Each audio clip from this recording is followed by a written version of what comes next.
सिन्दूरारुणविग्रहां त्रिनयनां माणिक्यमौलिस्फुरत्तारानायकशेखरां स्मितमुखीं आपीनवक्षोरुहां पाणिभ्याम् अळिपूर्णरत्नचषकं रक्तोत्पलं बिभ्रतीं सौम्यां रत्नघटस्थरक्तचरणां ध्यायेत्परेदम्बिकाम्। हरिः ओं। పరమేశ్వర స్వరూపమైన సభకి నమస్కారం. ఒకసారి కనకధారా స్తోత్రాన్ని అనుసంధానం చేసుకుని శంకరుల ముందు మనం ఉపన్యాసాన్ని ప్రారంభం చేద్దాం. సదాశివ సమారంభాం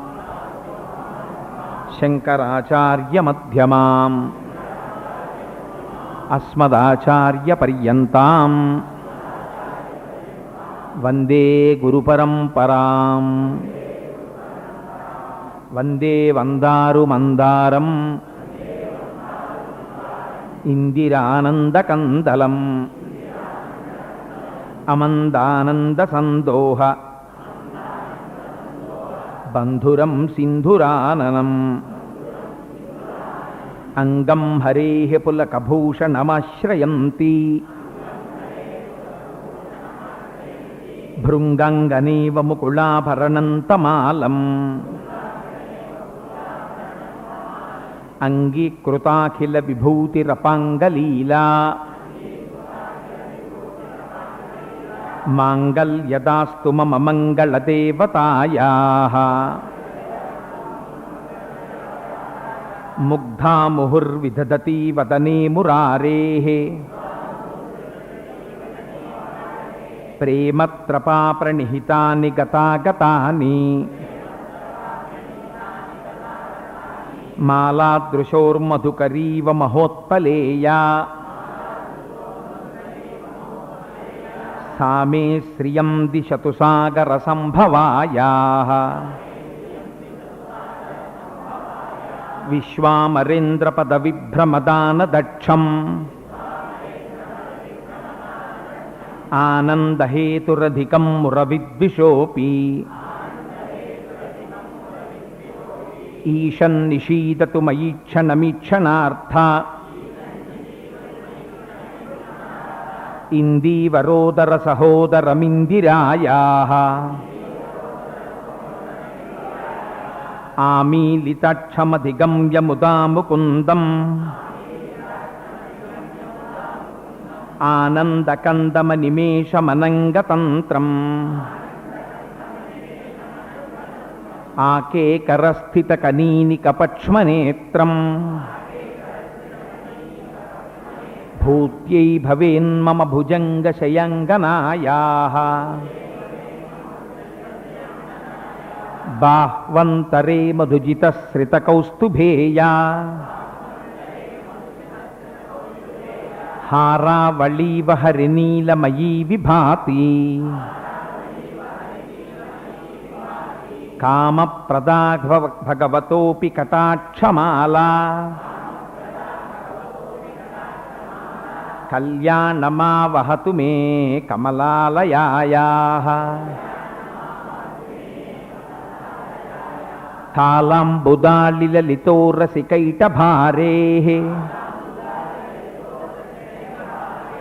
ధారాధరే స్ఫురతి యా తటిదంగనేవా. అంత చిన్న బాలశంకరుడికి అసలు ఇలాంటి స్తోత్రం ఎలా పడిందో ఆశ్చర్యంగా ఉంటుంది మహానుభావుడికి. మాతు సమస్త జగతాం మహనీయమూర్తి భద్రాణి మే దిశతు భార్గవనందనాయాః. ప్రాప్తం పదం ప్రథమతః ఖలు యత్ప్రభావాత్ మాంగళ్యభాజి మధుమాధిని మన్మథేన మయ్యాపతేత్తదిహ మంధరమీక్షణార్థం మందాలసంచమకరాలయ కన్యకాయాః.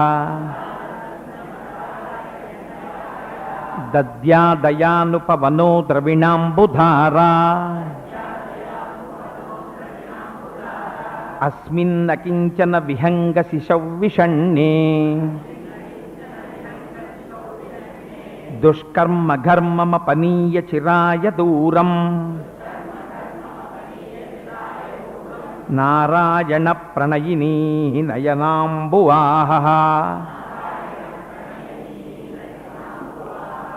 అందుకే ఈ స్తోత్రంలో శంకరులు ఉన్నారు సారస్వత రూపంలో. అందుకే కనకధారా స్తోత్రానికి ఉన్న గొప్పతనం ఏమిటో తెలుసా అండి? కొన్ని లక్షల రూపాయల సొమ్ము పోగొట్టుకున్న వాళ్ళు కూడా 41 రోజులు స్నానం చేసిన తర్వాత నియమంగా కనకధార చేస్తే అన్ని లక్షల రూపాయల డబ్బు మళ్ళీ తిరిగి వచ్చేసిన కేసులు ఎన్నో ఉన్నాయి నాకు తెలిసి. కొంతమంది వ్యాఖ్యాతలైతే ఆ పుస్తకానికి ముందున్నటువంటి ఆముఖంలో రాసుకున్నారు, మా జీవితంలో ఇది జరిగాక మేము ఈ వ్యాఖ్యానాన్ని రచన చేశామని. అంత శక్తివంతం కనకధార. అంతే, దరిద్రాన్ని ఇలా తీసి అవతల పారేస్తుంది. అంత శక్తివంతమైన స్తోత్రం అది. ఇష్టా విశిష్టమతయోపి మయా దయార్ధ్ర దృష్ట్యా స్త్రివిష్టపదం సులభం లభంతే దృష్టి ప్రహృష్టకమలోదరదీప్తిరిష్టాం పుష్టిం కృషిష్టమమ పుష్కరవిష్టరాయాః గీర్దేవతేతి గరుడధ్వజ సుందరేతి శాకాంభరీతి శశిశేఖరవల్లభేతి సృష్టిస్థితి ప్రళయకేళుషి సంస్థితాయై తస్మై నమస్త్రిభువనైక గురోస్తరుణ్యై శ్రుత్యై నమోస్తు శుభకర్మ ఫలప్రసూత్యై రత్యై నమోస్తు రమణీయ గుణార్ణవాయై శక్త్యై నమోస్తు శతపత్ర నికేతనాయై పుష్టై నమోస్తు పురుషోత్తమవల్లభాయై నమోస్తు నాళీక నిభాననాయై నమోస్తు దుగ్ధోదధి జన్మభూమ్యై నమోస్తు సోమామృత సోదరాయై నమోస్తు నారాయణ వల్లభాయై సంపత్కరాణి సకలేంద్రియనందనాని సామ్రాజ్యదాన నిరతాని సరోరుహాక్షి త్వద్వందనాని దురితాహరణోద్యతాని మామేవ మాతరనిశం కలయస్తు మాన్యే యత్కటాక్ష సముపాసనా విధి సేవకస్య సకలార్థ సంపదః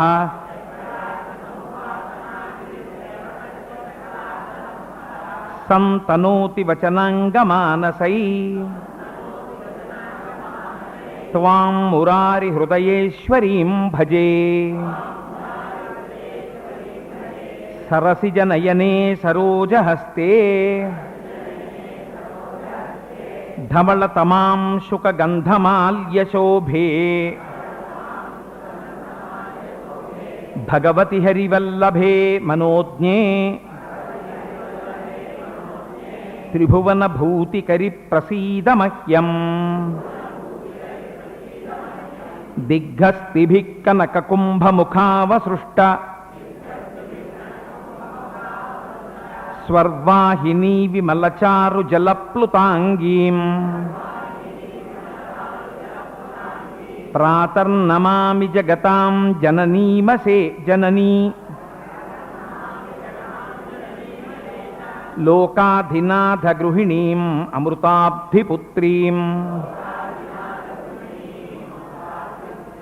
కమలే కమలాక్షవల్లభే త్వం కరుణాపూరతరంగితైరపాంగైః అవలోకయ మామకించనానాం ప్రథమం పాత్రమకృత్రిమం దయాయాః స్తువంతి ఏ స్తుతిభిరమూభిరన్వహం త్రయీమయీం త్రిభువనమాతరం రమాం గుణాధికా గురుతర భాగ్యభాగినో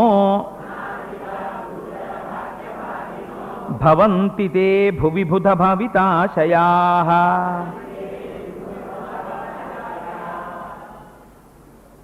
హరి ఓం. మనకి కాకినాడ పట్టణంలో అంటే ఇప్పుడంటే వారు ఇక్కడ లేరు, కానీ ధూళిపాళ మహదేవమణి గారని మంచి సంస్కృత పండితులు వారు ఇప్పుడు రాజమండ్రిలో పనిచేస్తున్నారు. వారు కనకధారాస్తవానికి వ్యాఖ్యానం చేశారు. వారు నాకు జ్ఞాపకం ఉన్నంత వరకు, నేను చాలా కాలం అయింది ఆ పుస్తకాన్ని ఎప్పుడో ఒకసారి చదివాను, నాకు వారు రాశారనే గుర్తు.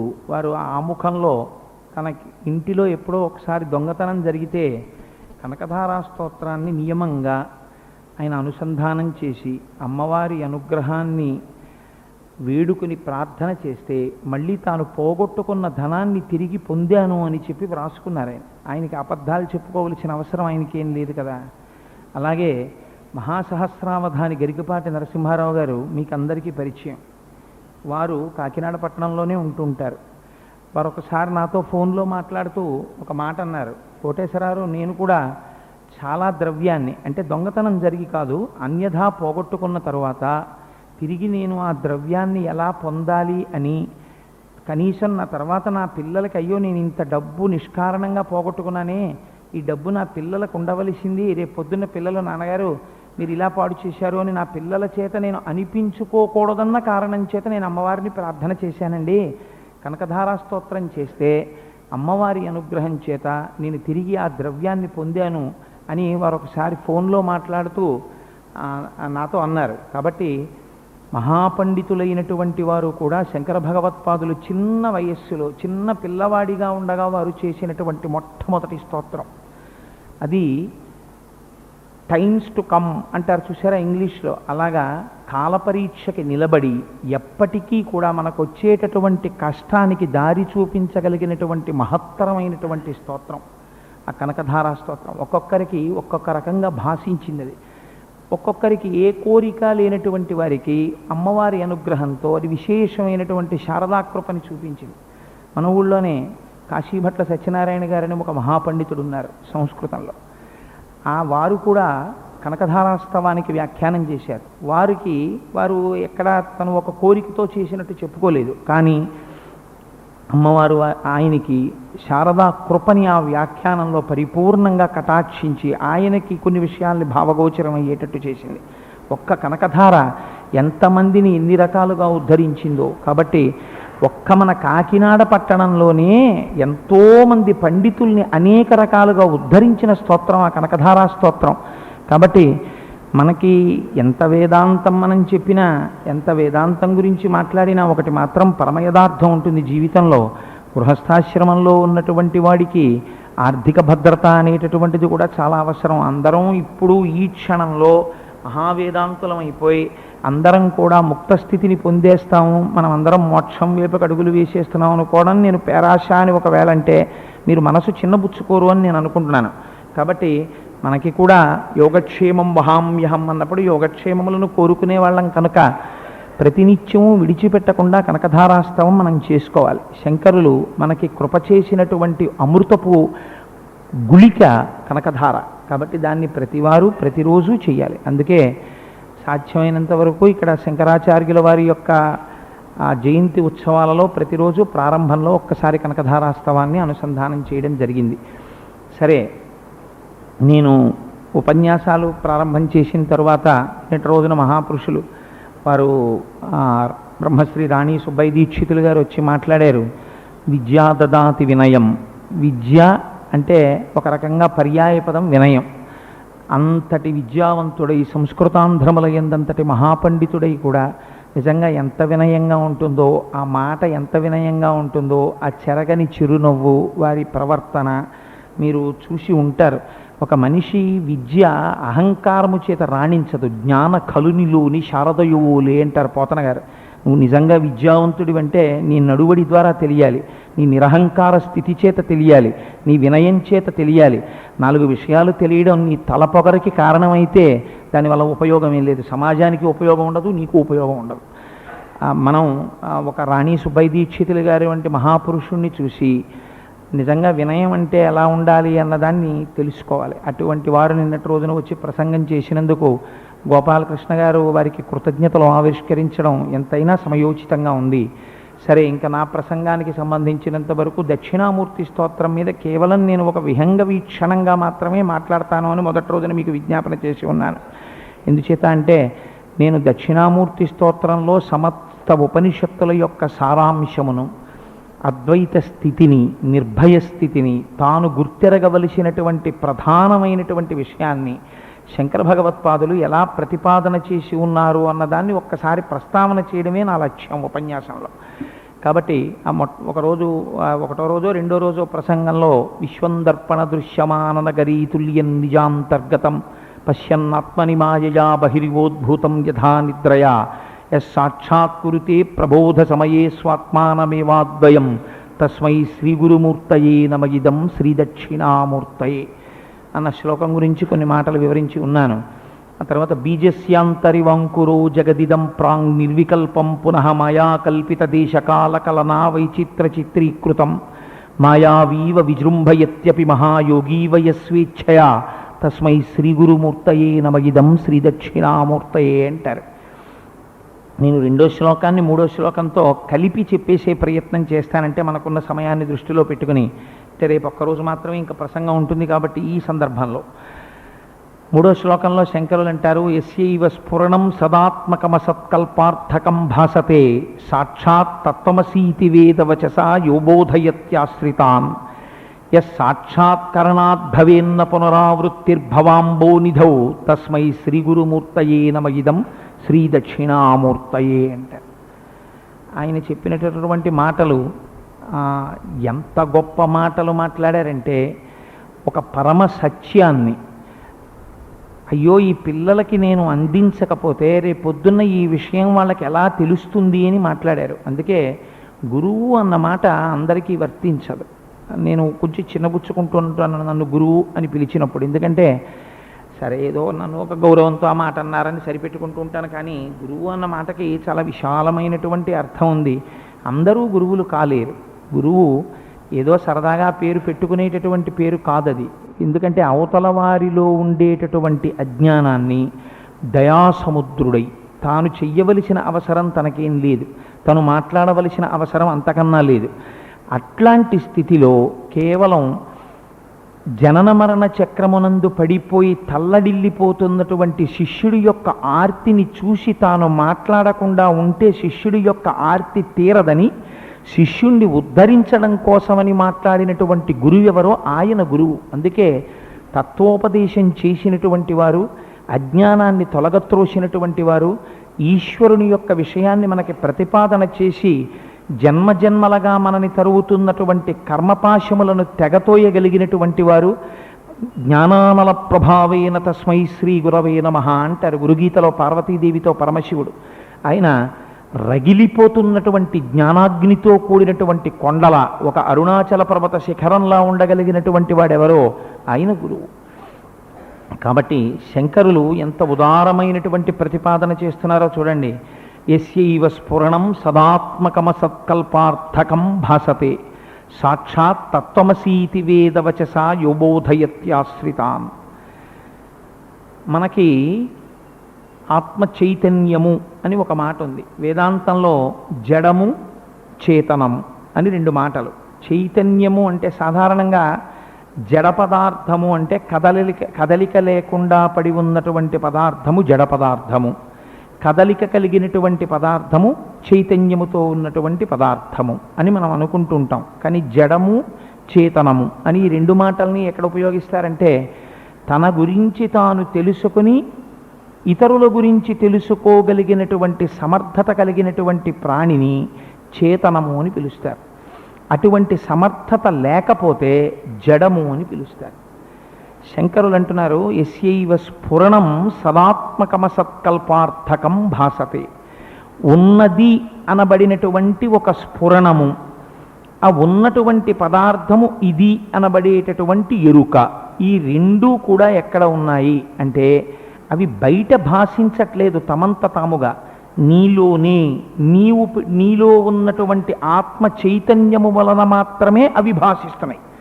మీరు చూడండి, ఈ గనుల్లో పనిచేసేటటువంటి వాళ్ళు తలకి ఒక లైట్ పెట్టుకుంటారు, పెట్టుకుని వాళ్ళు గనుల్లోకి వెడుతూ ఉంటారు. వెడుతున్నప్పుడు ఈ తలకి పెట్టుకున్నటువంటి లైటు ఎదురుగుండా చీకట్లో ఉన్నటువంటి గన్లో పడుతూ ఉంటుంది.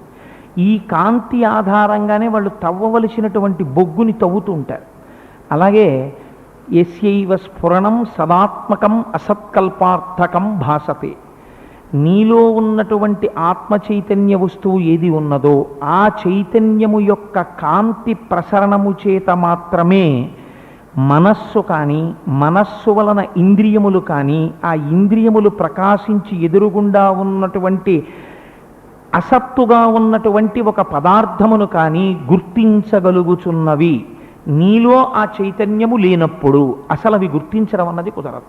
అందుకే శరీరం స్థూల శరీరం, సూక్ష్మ శరీరం అని చెప్పి రెండు కింద ఉంటుంది. స్థూల శరీరం అంటే అన్నవికారమైనటువంటి పైన ఉన్నటువంటి శరీరం. ఇది సప్తధాతువులతో చర్మము, రక్తము, మాంసము, కొవ్వు, అస్థి, మేధ అనబడేటటువంటి పదార్థాలతో తయారు చేయబడితే ఇందులో సూక్ష్మ శరీరం ఉంటుంది. ఈ సూక్ష్మ శరీరం ఇంద్రియాలు, మనస్సు, బుద్ధి మొదలైనటువంటి వాటితో సూక్ష్మ శరీరం ఉంటుంది. సూక్ష్మ శరీరం స్థూల శరీరాన్ని విడిచిపెట్టి వెళ్ళిపోతే దానికే మరణము అని పిలుస్తారు. స్థూల శరీరం ఏమైపోదు. మరణము సంభవించింది అన్నప్పుడు కూడా స్థూల శరీరం అక్కడే ఉంటుంది.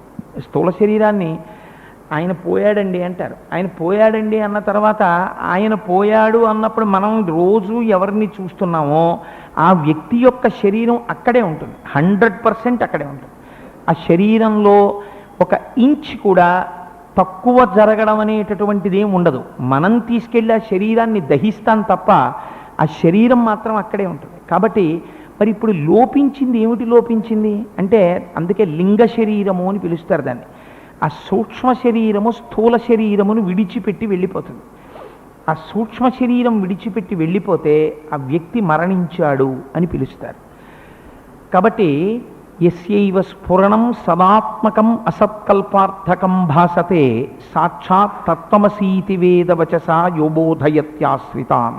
ఇప్పుడు తెలుసుకుంటున్నటువంటి ఎరుక అన్నది ఒకటి మనందరిలో ఉంటుంది.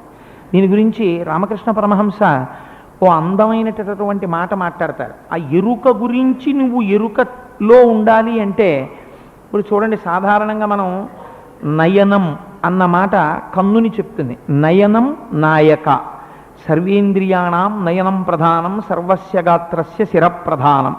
కన్ను జ్ఞానేంద్రియాల్లో ముందు అన్నిటికన్నా వెళ్ళి ఒక వస్తువుని గ్రహించేటటువంటి ప్రయత్నం చేస్తుంది. గ్రహించడం అంటే అదేదో పట్టుకుంటుంది తీసుకొస్తుందని కాదు నా ఉద్దేశం. ఆ వస్తువుని గుర్తించేటటువంటి, నామరూపాలని గుర్తించేటటువంటి ప్రయత్నంలో మొట్టమొదట అడుగు ఎవరిది పడుతుంది అంటే కంటిది పడుతుంది. ఈ కంటిది పడగానే, కన్ను ముందు చూడగానే దాన్ని గుర్తించడానికి ఆ కంటిలోంచి బయలుదేరినటువంటి కిరణములు వెళ్ళి వస్తువు మీద పడి మళ్ళీ వెనక్కి తిరిగి వచ్చి పరావర్తనం చెంది కంటిలో ఉన్న రెటీనా మీద ఎదురుగుండా ఉన్న వస్తువు యొక్క ప్రతిబింబం పడుతుంది. నేను ఇప్పుడు ఇక్కడ కూర్చుని మాట్లాడుతున్నప్పుడు మూర్తి గారిని చూస్తే మూర్తి గారి మీద నా కంటి నుంచి బయలుదేరినటువంటి కిరణం వెళ్ళి పడి పరావర్తనం చెంది రెటీనా మీద పడుతుంది. ఇప్పుడు ఈ పడిన దాన్ని మనస్సు పట్టుకోవాలి. మనస్సు గుర్తించింది అనుకోండి, ఆయన మూర్తి గారు అని గుర్తించింది అనుకోండి, అప్పుడు ఈ కన్ను చూసినటువంటిది ఈ మనస్సు గ్రహిస్తుంది.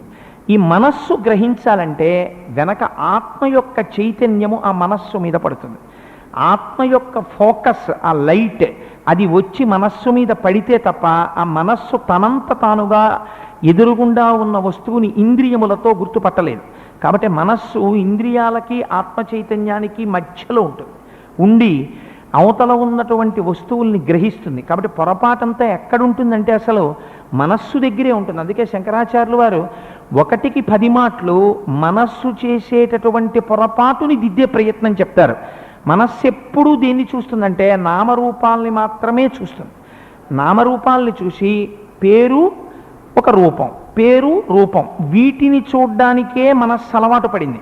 మీరు మనస్సుకి ఒక కొత్త ఆలోచన ఇచ్చారనుకోండి, నువ్వు నామము రూపము చూడ్డం కాదు, నామము రూపము దేనిని ఆశ్రయించి ఉన్నాయో, దేని మీద ఆరోపింపబడ్డాయో దాన్ని చూడడం నువ్వు ప్రారంభం చేయి అని మీరు మనస్సుకి అలవాటు చేస్తే ఆ మనస్సు క్రమంగా దాన్ని చూడడం అలవాటు చేసుకుంటాం. ఇప్పుడు ఇక్కడ ఉన్నటువంటి ఆత్మ చైతన్యాన్ని ఆధారం చేసుకునే మీకు అసత్తుగా ఉన్నటువంటి సమస్త వస్తువులు గోచరిస్తున్నాయి. దాని భాషలో, దాని కాంతిలో మీరు గుర్తుపడుతున్నారు. ఇది జగద్గురువులు చేసినటువంటి మహోపకారం. అందుకే వారిని జగద్గురువులని పిలవడం కానీ, శంకర జయంతి నాడు వారి పల్లకీని మొయ్యడం కానీ, వారి దగ్గరికి వచ్చే తోటకాష్టకం చెప్పుకోవడం కానీ, వారికి నమస్కారం కానీ చెయ్యనటువంటి మనుష్య జన్మ నిరర్ధకమైనటువంటి జన్మ. ఎందుకంటే మనం ఏమిటో, మన బతుకేమిటో తెలియకుండా చీకట్లో కొట్టుమిట్టాడుతున్నటువంటి మనని ఉద్ధరించడానికి మన పొరపాటు ఏమిటో మనకి చెప్పినటువంటి మహాపురుషుడు శంకర భగవత్పాదులంటే. అందుకే గురువన్న మాట అందరికీ చెల్లదు. ఎవరో ఒక ఆయన ఒక ముహూర్తం పెట్టాడనుకోండి, మీరు గురువుని పిలవడం కుదరదు. లేకపోతే ఒక ఆయన ఏదో పూజ చేయించాడనుకోండి, ఆయన్ని పట్టుకుని గురువు అని పిలవడానికి కుదరదు. గురువు అని ఎవరిని పిలవాలంటే కేవలము మీకు ఆత్మ సంబంధమైనటువంటి జ్ఞానబోధ చేసి ఎప్పటి నుంచో మీకు తెలియకుండా మీ వలన జరిగిపోతున్నటువంటి పొరపాటుని తాను అనుభవించిన సత్యమును వాక్కులుగా మార్చి తాను పలికి మీలో ఉన్న అజ్ఞానమును తొలగించగలిగినటువంటి దయాసముద్రుడైన గురువు ఎవరున్నాడో ఆయనని మాత్రమే గురువు అని పిలవాలి. అందుకనే గుకారశ్చ అంధకారస్తు రుకారస్తన్ నిరోధకృత్ అంధకార వినాశిత్వాత్ గురురిత్యభిధీయతే. ఎవరో అజ్ఞానమును తీయగలడో ఆయన మాత్రమే గురువు. అది మిగిలినటువంటి వాటి వల్ల జరగదు. అది చేసినటువంటి మహాపురుషుడు శంకర భగవత్పాదులు. ఇప్పుడు ఈ తెలుసుకుంటున్నటువంటి చైతన్యము నీలో ఏది ఉన్నదో దాన్ని నువ్వు జీవుడు జీవుడు అని పిలుస్తున్నావు.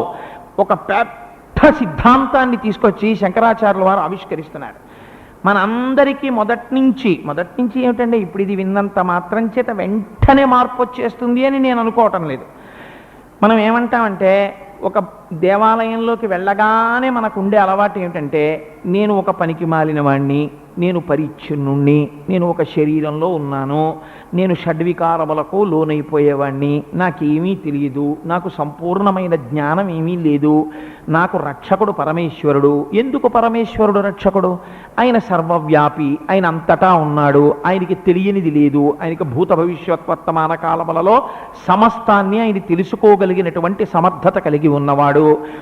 ఆయన యొక్క జ్ఞానమునందు కించజ్ఞత లేదు, ఏదో కొద్దిగా జ్ఞానం ఉండడం, కొద్దిగా తెలియడం ఇలాంటివి లేవు. ఆయనకు అన్నీ తెలుసు, అపరిచ్ఛిన్నుడు. ఆయన కేవలము పరిమితమైనటువంటి ఒక ఉపాధికి కట్టుబడినవాడు కాడు. ఇటువంటి భావనలు కొన్ని మనకుంటాయి. అందుచేత మనం ఈశ్వరుడంటే సర్వజ్ఞుడని, మనం అంటే తక్కువ వాళ్ళమని ఆ భావనతో మనం ఈశ్వరుడికి నమస్కారం చేస్తుంటాం. ఇప్పుడు శంకరాచార్యుల వారు ఒక అద్భుతమైనటువంటి విషయాన్ని పట్టుకొచ్చారు. చాలామంది తెలియక ఒక మాట అంటుంటారు, శంకర భగవత్పాదులు ఏదో భూతకల్పన చేశారు, శంకరాచార్యులు వారు లేనిపోయిందంతా తీసుకొచ్చి చెప్పారు, ఈ మాయా అన్న పదాన్ని శంకరాచార్యులు వారు సృష్టించారని.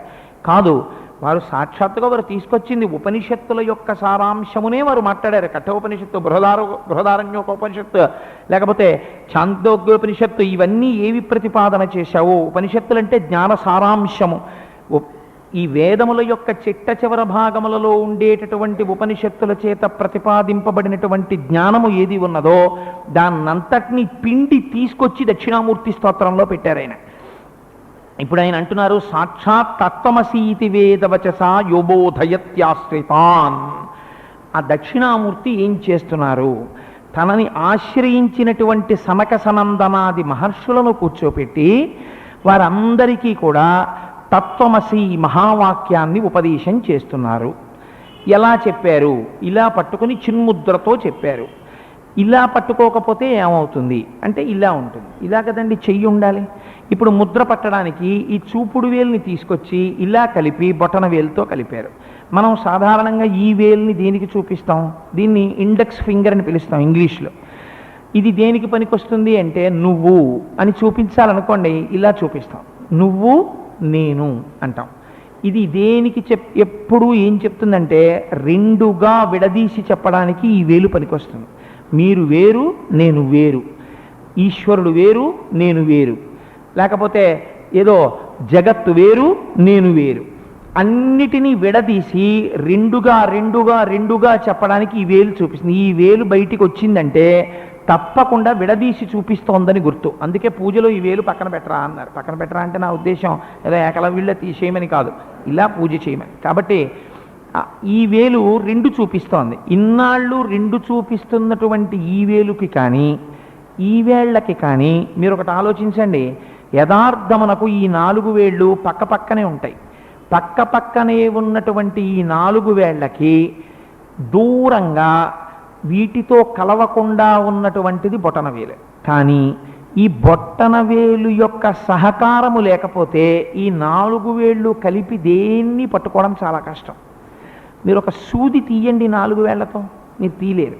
ఒక దారం తీయండి, తీయలేరు. ఒక పెన్ను పట్టుకోండి 4 వేళ్లతో, మీ సంతకం పెట్టండి, బ్యాంక్ వాడు వెంటనే చెక్ రిజెక్ట్ చేస్తాడు, ఇది మీ సంతకం కాదండి అంటే. ఈ 4 వేళ్లలో ఏ వేలు పని చెయ్యాలన్నా లేదా ఈ 4 వేళ్లకి శక్తి దేంతో వస్తుందంటే దీనితో కలయిక చేత వస్తుంది. ఇలా పట్టుకున్నా ఇలా పట్టుకున్నా ఇలా పట్టుకున్నా ఇలా పట్టుకున్నా ఇలా పట్టుకున్నా ఇలా పట్టుకున్నా దీంతో కలిస్తేనే గ్రిప్ శక్తి ఉండేది చేతికి. ఈ బొటనవేలు తాను దూరంగా ఉంటుంది. ఇది మాత్రం ద్వంద్వాన్ని తీసుకొస్తూ ఉంటుంది. రెండు కింద ఇలా ఇలా చూపిస్తూ ఉంటుంది. నువ్వు వేరు నేను వేరు అంటుంది. ఇదే మనకి జీవితంలో బాగా అలవాటు పడిపోయినటువంటి సిద్ధాంతం. మనం ఎప్పుడు ఏం ఆలోచిస్తామంటే ఆయన వేరు నేను వేరు. అసలు ఆ అనుబంధాలు కూడా చాలా ఆశ్చర్యకరంగా ఉంటాయి. చాలా కృతకమైనటువంటి అనుబంధాలతో ఉంటుంది. కొన్నాళ్ళు మా అమ్మగారిని పూజిస్తాడు. అదేంటి ఇవాల్టి సమాజం ఎంత దుర్భరంగా తయారైపోయిందంటే తల్లిని మోసగించే కొడుకు కూడా ఉంటాడు, లేకపోతే తండ్రిని మోసగించే కొడుకు ఉంటాడు. కొడుకుని మోసగించే తండ్రి ఉన్నాడని నేను చెప్పేంత సాహసం నేను చెయ్యను సభల్లో, కానీ ఈ మధ్య పేపర్లలో కూడా చదివి ఆశ్చర్యపోతున్నాం. కాబట్టి అలా ఈ సంబంధాలన్నీ దేనికి పనికొస్తాయంటే కొన్నాళ్ళు బాగున్నట్టుగా కనపడడం, ఆ తర్వాత చెడిపోతూ ఉండడం తప్ప. ఇది చూపించేటటువంటి ఈ ద్వంద్వానికి మన మనస్సు బాగా అలవాటు పడింది. ఎందుకు అలవాటు పడింది? మనస్సు నామరూపాలు చూడ్డానికి అలవాటు పడింది కాబట్టి ద్వంద్వంలోకి మెల్లిగా మనం జారిపోయాం. ఇప్పుడు శంకర భగవత్పాదులు అంటున్నారు, ఈ పాడైపోవడానికి అంతటికీ కారణం ఏమిటో తెలుసా? నువ్వు ఇలా చూపిస్తూ ఉండడమే. దక్షిణామూర్తి అంటున్నారు, ఇలా అంటున్నారు. ఇప్పుడు ఈ 3 వేళ్ళని ఇలా చేర్చి ఈ వేలు తీసుకొచ్చి ఇలా కలిపి ఉంచి బొటన వేలుకి కలిపారు. కలిపితే ఇప్పుడు ఇది ఏమైంది? ఒక పూర్ణమైంది, ఒక 0 అయింది. ఈ 3 పక్కన నిలబడి అలా ఉండిపోయి ఈ 3ంటికి పక్కన ఇది చేరింది. మీరు పక్కన అయ్యప్ప స్వామి దేవాలయంలో చూడండి, అయ్యప్ప స్వామి ఇలాగే ఉంటారు. ఇలా ఉండడమే తత్వమసి మహావాక్యము అంటారు. అందుకే దీన్ని చిన్ముద్ర జ్ఞానముద్ర అని పిలుస్తారు. ఇలా పట్టుకుంటారు. ఇలా పట్టుకుంటే ఏమైంది? తత్వమసి మహావాక్యం ఎలా అవుతుంది అంటే, తత్వమసి మహావాక్యంలో తత్ త్వం అసి అని 3 మాటలు. తత్ అన్న మాట సగుణముగా చెప్పినా నిర్గుణముగా చెప్పినా, తత్ అన్న మాట మాత్రం శంకరులు ఎన్నో చోట్ల అలాగే ప్రయోగం చేశారు అని తత్ అన్న మాట భగవంతుడి గురించి ప్రతిపాదన చేస్తుంది. త్వం అన్న మాట మీరు జీవుడని ఎవరి గురించి అనుకుంటున్నారో దాన్ని ప్రతిపాదన చేస్తుంది. మీరు చాలా జాగ్రత్తగా ఒక విషయాన్ని ఆలోచించాలి. అసి అన్న మాట ఒక నిర్ధారణ చేస్తుంది. ఏమని నిర్ధారణ చేస్తోందంటే, నువ్వు భగవంతుడు అని తత్ అన్న మాటతో ఎవరిని చెప్తున్నావో, నేను జీవుణ్ణి అని త్వం అన్న మాటతో ఎవరిని చెప్తున్నావో, అసి అది ఇదియే అయి ఉన్నది, అది దీనితో కలియుచున్నది అని అనలేదు తత్వమసిలో. అదియే ఇది అయి ఉన్నది. ఆ ఈశ్వరుడు అని నువ్వెవరిని పిలుస్తున్నావో ఆ ఈశ్వరుడే ఇక్కడ జీవుడిగా ఉన్నాడు. కాదు, జీవుడిగా ఉన్నాడు అంటే తప్పు. జీవుడికి ఈశ్వరుడికి అభేదము. ఆ ఈశ్వరుడే జీవుడు, జీవుడే ఈశ్వరుడు తప్ప అసలు వాళ్ళిద్దరికీ మధ్య భేదం లేదు. జీవుడు ఈశ్వరుడిలో కలియడం అన్నది లేదు. వాళ్ళిద్దరూ ఇన్సెపరబుల్, విడదీసి ఉంచడము కుదరనటువంటి విషయము. తత్వమసి, తత్వం అసి, ఆ భగవానుడే ఇక్కడ జీవుడై ఉన్నాడు. మరి ఆ భగవానుడు ఇక్కడుంటే నీకు జీవుడని ఎందుకు అనిపిస్తోంది? జీవుడు అనిపించడానికి కారణం ఏమిటంటే, నీవు నీ మనస్సుతో లోకమును జగత్తుని చూసేటప్పుడు నామరూపములు చూడడానికి అలవాటు పడిపోయి ఆ నామరూపముల చేత కలిగినటువంటి భ్రాంతిలో మగ్నమైపోయి ఉన్నావు. ఇలా చూపించి రెండు చూపించడానికి అలవాటు పడ్డావు. ఈ రెండు ఎక్కడి వరకు వెళ్ళిపోయిందంటే ఈశ్వరుడు అన్నవాడు ఉన్నాడు, నేనన్నవాడిని ఉన్నాను. ఇప్పుడు శంకరులు అంటున్నారు కాదు, అది మహావాక్యం అంటున్నారు. మహావాక్యం అంటే ఏమిటి? మహావాక్యము అంటే మళ్ళీ వేరుగా ఉంటుందా అండి అంటే, మనకి వాక్యములు అంటే అది పెద్ద విశేషమైన పెద్ద వ్యాకరణం గురించి నేనేం ప్రస్తావన చేయట్లేదు. 10 మంది పెద్దలు ఏ ఉదాహరణలు చెప్తారో అవే నేను ప్రతిపాదన చేస్తున్నాను. మనకి వాక్యములు సాధారణమైనటువంటి అర్థాన్ని ఇచ్చే వాక్యాలు కొన్ని ఉంటాయి. ఆ వాక్యాల యొక్క అర్థం మీరు తెలుసుకోవడానికి పెద్ద పరిశ్రమ పడిపోయి జుట్టు పీకేసుకోవలసినటువంటి అవసరం ఏమి ఉండదు. వనం గచ్చ అన్నారనుకోండి, అరణ్యములకు వెళ్ళు. ఇప్పుడు దీనికి ఏమండి, దీనికి వనం గచ్చ ఏమవుతుందండి అని అనవసరంగా జుట్టు పీకుంటే అఘాయిత్యం పాండిత్యం అవుతుంది. ఉన్న విషయాన్ని ఉన్నట్టుగా అర్థం చేసుకుంటే చక్కగా ఉంటుంది. అంతేకాని అందులోంచి ఏదో చాలా గొప్ప తత్వాన్ని ప్రతిపాదన చేసేద్దామని మీరు దానికి పట్టుకుని కంబళిలో ఉన్నటువంటి వెంట్రుకలు పీకినట్టు పీకారనుకోండి, లేనిపోని అర్థాలు వస్తాయి. దాన్ని అర్థం చేసుకోవడానికి అంత అల్లరేం అక్కర్లేదు. వనం గచ్చ, అడవికి వెళ్ళు, అర్థమైపోతుంది. ఒక కొడుకు తండ్రి దగ్గరికి వెళ్ళాడు. వెళ్ళి నాన్నగారు నేను ఫలానా నా స్నేహితుడింటికి భోజనానికి వెళ్తున్నానండి అన్నాడు. అంటే తండ్రి అన్నాడు విషం భుంచువా అన్నాడు. వెళ్ళి విషం తినరా అన్నాడు.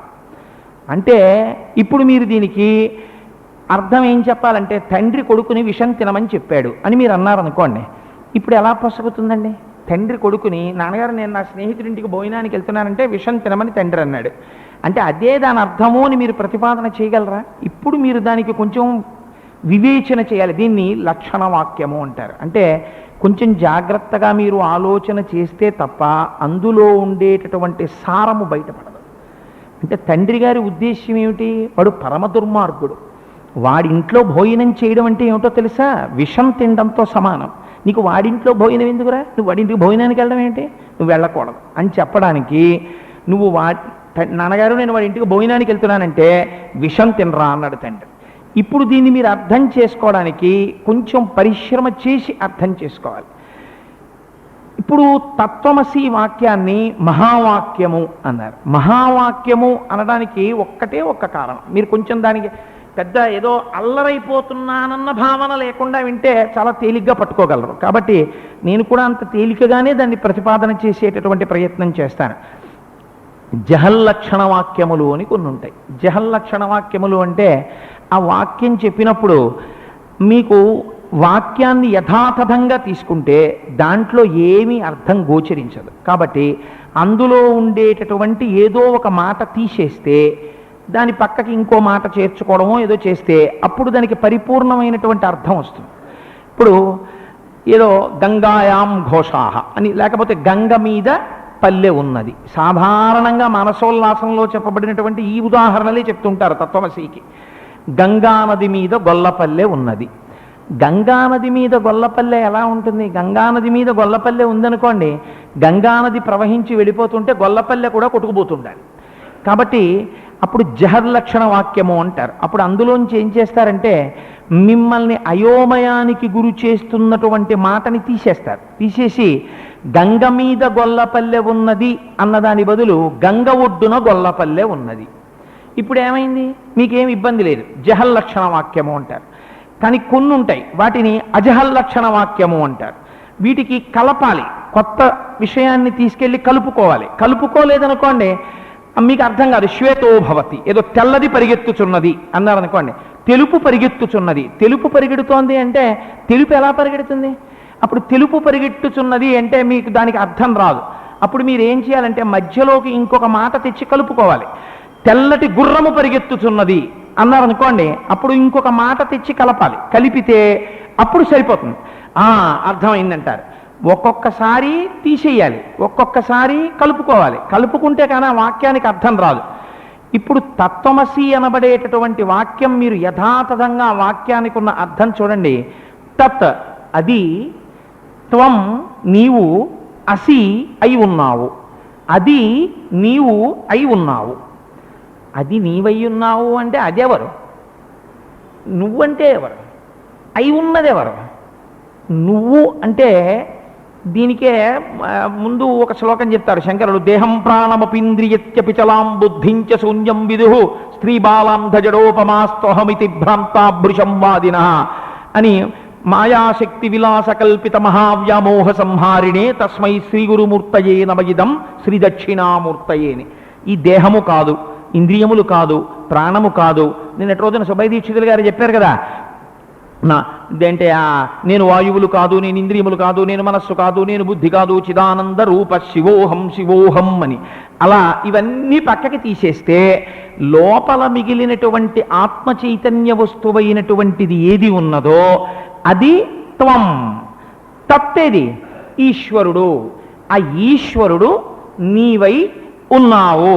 ఇప్పుడు ఈశ్వరుణ్ణి తీసేసి మీరు కొత్త మాట అక్కడ పెడదాం అనుకున్నారు అనుకోండి, మీరు ఈశ్వరుణ్ణి తీయడం కుదరదు. ఎందుకంటే ఈశ్వరుణ్ణి తీసి మీరు అక్కడ ప్రత్యామ్నాయం పెట్టడానికి అసలు ఎలా కుదురుతుంది? ఈశ్వరుడితో సమానమైనటువంటి మాట సర్వవ్యాపకత్వము కలిగి దేని మీద ఈ జగత్తంతా ఆరోపింపబడి కనపడుతున్నదో అటువంటి అధిష్టానమైన పరబ్రహ్మమునకు ప్రత్యామ్నాయమైన మాట వాడడం కుదరదు. కాబట్టి తత్ అలా ఉంటుంది, త్వం అలా ఉంటుంది. కాబట్టి మీరు ఎలా చేస్తే ఇప్పుడు తత్వమసి మహావాక్యం అర్థం అవుతుంది అంటే, వాళ్ళన్నారు సోయం దేవదత్త, ఇది గుర్తుపెట్టుకోనికి అర్థమైపోతుంది. ఎలా అర్థం అవుతుంది? ఒక చిన్న ఉదాహరణ చెప్తారు. ఇప్పుడు నన్ను మీరు చూస్తున్నారు, కాకినాడలో నేను సభల్లో మాట్లాడడం కాబట్టి చాగంటి కోటేశ్వరరావు గారు ఇలా ఉంటాడు, ఏదో ఎత్తుగా ఉంటాడు, బాగా బలిసి ఉంటాడు, ఓ పంచకట్టు తిరుగుతూ ఉంటాడు. మీరు నన్ను చూడగానే గుర్తుపట్టగలరు. ఒక 30 సంవత్సరాలు అయిపోయిన తర్వాత, లేకపోతే ఒక 40 సంవత్సరాలు అయిపోయిన తర్వాత నాకు సహస్రచంద్ర దర్శనోత్సవాలు అవుతున్నాయి అనుకోండి. అవుతున్నప్పుడు ఇప్పుడు నన్ను చూసినటువంటి వాళ్ళు ఎప్పుడో నా సహస్రచంద్ర దర్శనోత్సవానికి అనుకోకుండా, అసలు వాళ్ళు నా పేరు మర్చిపోయారు, అన్నీ మర్చిపోయారు, ఎక్కడో మా అబ్బాయి కనపడి, వాళ్ళ అబ్బాయి మా అబ్బాయి స్నేహితుల పడి వాళ్ళ నాన్నగారిని పిలిచాడు. అయ్యా మా నాన్నగారికి సహస్రచంద్ర దర్శనోత్సవాలు అవుతున్నాయండి, మీరు ఒకసారి రండి అన్నాడు. అంటే మా మూర్తి గారు ఎట్లా మర్చిపోయే మనిషి కారనుకోండి, ఒక ఉదాహరణకి చెప్తున్నాను. మా మూర్తి గారు నా సహస్రచంద్ర దర్శనోత్సవానికి వచ్చారనుకోండి, వచ్చి సభలో కూర్చున్నారు. నన్ను నా భార్యని తీసుకొచ్చి ఏదో పెద్ద పెద్ద కుర్చీలు వేసి కూర్చోబెట్టి మా అబ్బాయి ఏదో పూలదండలు వేసి అల్లరి చేస్తున్నాడు అనుకోండి, ఉత్సవం జరుగుతోంది. జరుగుతుంటే నన్ను చూడగానే మూర్తి గారికి అనుమానం వస్తుంది, ఈ మనిషిని ఎక్కడో చూసినట్టుందండి అని. ఎందుకని అప్పటికి ఆయనకి ఓ 30 ఏళ్ళు దాటిందిగా. ఇప్పుడున్న మూర్తి గారు ఉండరు, జుత్తు తెల్లబడిపోతుంది మూర్తి గారికి కూడాను. మూర్తి గారు రంగేరు, నాకు బాగా నమ్మకం కాబట్టి తెల్లబడిపోతుంది. కాబట్టి అలా తెల్లబడిపోయిన జుత్తుతో, ముడతలు పడిపోయిన శరీరంతో, ప్యాంటు షర్టు టకప్ తీసేసి రిటైర్ అయిపోయి ఆయన చక్కటి తెలుగు సంప్రదాయం మీద మక్కువ ఉన్నవారు కాబట్టి ఓ పంచె కట్టుకుని, లాల్చీ వేసుకుని, ఉత్తరీయం వేసుకుని, ఆయన ఒక హ్యాండ్ స్టిక్ పట్టుకుని నా సహస్రచంద్ర దర్శనోత్సవాలకు వచ్చారనుకోండి. చూసి ఈయన ఎక్కడో చూసినట్టుందండి. ఇలాంటి మనిషితో నాకెక్కడో ఒక 30 ఏళ్ల క్రితం బాగా అనుబంధం ఉంది, ఎక్కడో చూశాను అంటున్నారు. 30 ఏళ్ల తర్వాత కదండి చూశారు. చూడడంలో ఆయనకి కొంచెం జ్ఞాపక శక్తి క్షీణించింది. అంటే పక్కనున్న కొడుకు అంటున్నాడు, మీరెక్కడ చూసి ఉంటారు నాన్నగారండి, వాళ్ళు ఈ మధ్యనే వచ్చారు, వాళ్ళ అబ్బాయి నేను కలిసి కొలీగ్స్గా ఉంటున్నాం, మీరు చూసే అవకాశం లేదని. లేదురా ఎక్కడో చూశానురా ఈయన్ని అంటున్నారు మీరు. ఇంతలో నా భార్య వచ్చి నా పక్కన కూర్చుంది. ఒరే ఆవిడ్ని కూడా చూశానురా, వీళ్ళిద్దరూ తరచూ ఏదో కుర్చీల్లో కూర్చుంటూ ఉండడం, తిరుగుతూ ఉండడం నేను చూశాను సభల్లో, అక్కడను చూశానురా ఎక్కడో అని ఆలోచించారు. ఆలోచిస్తే నా బుర్ర బట్టబుర్ర అయిపోయింది అనుకోండి. అప్పటికి 4 పుంజీలు వెంట్రుకలు మాత్రం ఉన్నాయి, జుత్తంతా ముగ్గుబుట్టు అయిపోయింది. అప్పటికి ఇంకా ఆఫీస్ కూడా లేదు కాబట్టి, నన్ను అడిగేవాళ్ళు లేడు కాబట్టి, హాయిగా నాకు సనాతన సంప్రదాయం మీద ఉన్న మక్కువ చేతో పెద్ద పిలక పెట్టుకుని నేను సంతోషంగా కూర్చునున్నాను అనుకోండి. చేతులు ముడతలు పడిపోయి వణికిపోతూ నేను కూర్చునుంటే అప్పటికి నా యొక్క ముఖ కవళికలన్నీ మారిపోయి కాస్త కనుగుడ్లు లోపలికి పోయి నేను అలా ఉంటే నా చెవులు సాగిపోయి ఉండగా ఆయన సబ్స్టిట్యూట్ చేస్తారు. ఎలా? ఈ మనిషిని ఎక్కడో చూశాను, ఈ తెల్లటి జుత్తు, ఈ బట్ట బుర్ర తీసేసి నల్లటి జుత్తు, కొంచెం ఉన్న వెంట్రుకలు ఎక్కువ తిరుమల వెళ్ళి వస్తుండేవాడు పెట్టు. ఇప్పుడు ఏం చేశారు?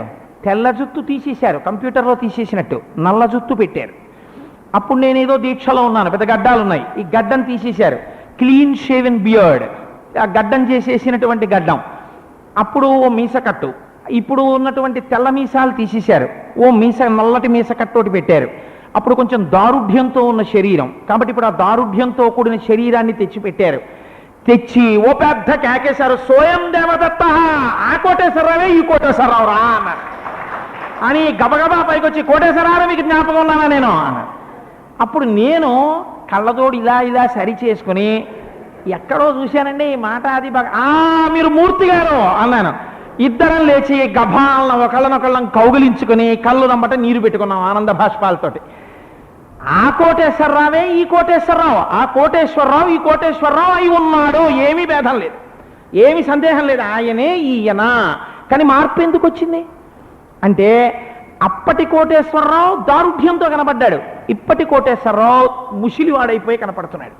కొంచెం మార్పు చేస్తే ఆ కోటేశ్వరరావే ఈ కోటేశ్వరరావు, కొన్ని తీసేసాం కొన్ని కలిపేశాం, కలిపేస్తే తెలిసిపోయాడు కోటేశ్వరరావు ఎవరో. అలా సర్వవ్యాపకుడు, మంచి అన్నీ తెలుసున్నటువంటి వాడు, ఇలాంటి విశేషణాలు ఈశ్వరుడి మీదకి తీసి అన్ని భూతముల యందు నేను అన్న ఎరుకగా ఉన్నటువంటి పరమాత్మ యొక్క తత్వం ఒకటే బయటికి తీయండి. ఒక చీమలో నేను చీమని అని చీమగా అది తెలుసుకుంటోంది అన్నింటినీ. ఇది బియ్యపు గింజ, మనం ముక్కును కరుచుకుని తీసుకెళ్ళిపోయి గూట్లో పెట్టుకుందాం, ఇది పంచదార రవ్వ మనం పట్టుకుపోదాం, ఇది తేనె చుక్క మనం నాకేద్దాం, తెలుసుకుంటోంది ఒకటి.